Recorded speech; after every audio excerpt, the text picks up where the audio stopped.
Hello guys, welcome to my channel. तो आज हम करेंगे जेंडर स्कूल एंड सोसाइटी का मोस्ट वीवीआई क्वेश्चंस जो कि बीएड का हर एग्ज़ाम में पूछे जाते हैं। तो चलिए आइए देखते हैं कौन कौन से क्वेश्चंस पूछे जाते हैं। सबसे पहले है जेंडर इक्वलिटी और जेंडर इनइक्वलिटी, मतलब कि लैंगिक समानता और लैंगिक असमानता क्या है उसके बारे में हम लोग लिखेंगे। कभी कभी इसका डिफरेंस भी पूछ देता है तो उसके बारे में लिखेंगे। अब आते हैं हम लोग नेक्स्ट क्वेश्चन पर, काउजेज ऑफ जेंडर इनइक्वलिटी, यानी कि लैंगिक असमानता के पीछे क्या क्या कारण है। रिजल्ट ऑफ जेंडर इनइक्वलिटी, इसका क्या क्या परिणाम है हमारे समाज में वो लिखेंगे। इसको दूर करने के क्या क्या उपाय हैं वो भी हम लोग लिखेंगे। इसके क्या क्या प्रकार हैं, किस तरह का लैंगिक असमानता होता है उसको भी लिखेंगे। अब आते हैं हम लोग नेक्स्ट क्वेश्चन पे, difference between sex and gender. तो सेक्स और जेंडर के बीच में भी कभी कभी डिफरेंस आता है, ये क्वेश्चन शॉर्ट में आता है।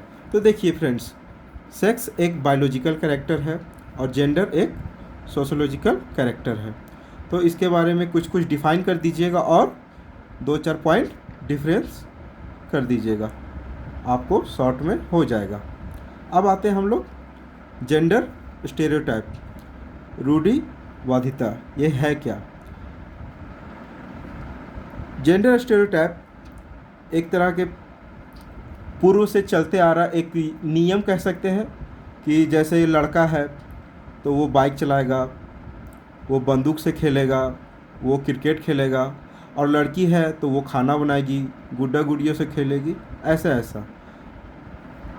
तो इसके बारे में लिखेंगे। अगला क्वेश्चन है factors influencing the formation of gender identity. तो सबसे पहले इस क्वेश्चन में हम लोग लिखेंगे जेंडर आइडेंटिटी क्या होता है, और उसके बाद लिखेंगे फैक्टर इन्फ्लुएंसिंग, मतलब इसको प्रभावित करने वाले कौन कौन से कारक है उसको भी लिखेंगे। अब आइए हम लोग नेक्स्ट क्वेश्चन की ओर बढ़ते हैं, difference between equality and equity. इसका मतलब होता है समानता और समता का क्या अंतर है। समानता वो होता है जो हम हर बच्चों को एक जैसा समान सुविधा देते हैं, चाहे वो कैसा भी बच्चा हो, स्पेशल चिल्ड्रन हो या नॉर्मल चिल्ड्रन हो। लेकिन इक्विटी क्या होता है, समता, जिसको जैसा नीड होता है हम उसको वैसा साधन देते हैं, प्रोवाइड करते हैं। तो ये होता है इक्विटी। इसको हम फिगर की मदद से भी दर्शाएंगे तो ज़्यादा बेहतरीन रहेगा, इससे हमको फुल में फुल मार्क्स मिलने का चांस होता है। ठीक है, अब आते हैं हम लोग नेक्स्ट क्वेश्चन पे, constitutional provision to promote gender equality, मतलब कि लैंगिक समानता को प्रमोट करने के लिए हमारे संविधान में क्या क्या प्रावधान दिए गए हैं, कैसे उसको आगे करना चाहिए, है ना। तो उसका प्रोविजंस हम लोग लिखेंगे। ये क्वेश्चंस लॉन्ग में देखने को मिलता है। ठीक है, अब हम लोग आगे आते हैं, how can recognise gender in family and society, मतलब कि हम लोग जेंडर को कैसे परिवार में या समाज में देखते हैं, कैसे उसको मतभेद करते हैं, उसको कैसे दूर किया जाए, ये सब चीज़ को हम लोग लिखेंगे। जैसे कि कोई घर में लड़का है तो उसको ज़्यादा महत्व देंगे, उसको पढ़ाएंगे लिखाएंगे, लड़की है तो उसको ज़्यादा महत्व नहीं देंगे, उसको कम पढ़ाएंगे लिखाएंगे, ऐसा नहीं होना चाहिए। तो हम लोग का परिवार में क्या होता है क्या नहीं होता है तो उसको लिखना है, और उसको कैसे दूर करना है ना, उसको भी लिखना है। चलिए अब हम लोग आते हैं नेक्स्ट क्वेश्चन में, role of a teacher to change gender discrimination and education. हम लोग को टीचर होने के नाते हम लोग का क्या कर्तव्य है कि जेंडर डिस्क्रिमिनेशन, लैंगिक असमानता को कैसे दूर करना चाहिए, क्या क्या उपाय ऐसा करें ताकि क्लास में क्या क्या बच्चों को सिखाएं ताकि लैंगिक असमानता को दूर किया जा सके। तो कुछ कुछ उपाय के बारे में लिखेंगे। जैसे कि आप टीचर बनने वाले हैं तो आपको भी पता होगा कि ये सब चीज़ को दूर करना चाहिए, है ना। अब आगे आते हैं गर्ल्स एजुकेशन, नारी शिक्षा क्या है? नारी शिक्षा क्या है उसका बारे में पहले इंट्रोडक्शन लिखिएगा। क्या क्या प्रॉब्लम्स देखने को मिलता है हमारे समाज में। गर्ल्स है कि तो उसको नहीं पढ़ाएंगे, है ना, बेटा है तो उसको पढ़ाएंगे। तो ये सब प्रॉब्लम्स क्या क्या देखने को मिलता है वो सब के बारे में हम लोग लिखेंगे। और यहाँ देखेंगे why girls education is important in our society. हम लोग के सोसाइटी में गर्ल्स एजुकेशन क्यों ज़रूरी है। गर्ल्स पढ़ेगी तभी तो हर क्षेत्र में आगे बढ़ेगी, तभी तो हमारा समाज आगे बढ़ेगा ना।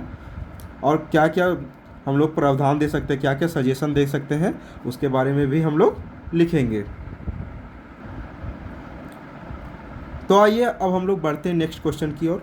वोमेन एम्पावरमेंट, दैट इज नारी सशक्तिकरण। मतलब कि नारी को हर क्षेत्र में सशक्त करना ही नारी सशक्तिकरण कहलाता है।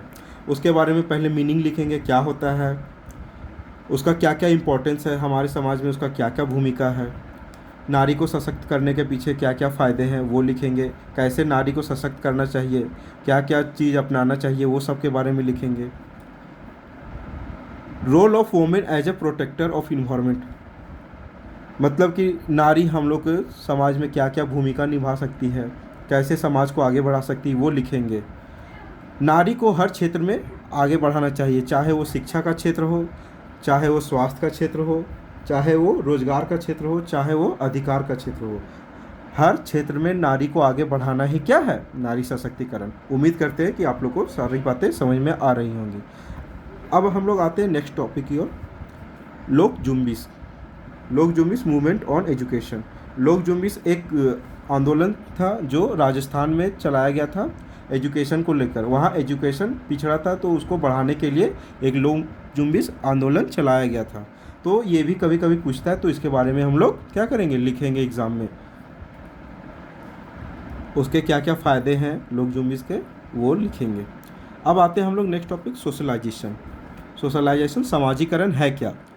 जैसे देखिए कोई बच्चा किसी फैमिली में जन्म लेता है तो कैसे बढ़ता है, कैसे उसका सामाजिकरण होता है, चलना बोलना सीखता है, हर कुछ वो समाज में रह के ही सीखता है।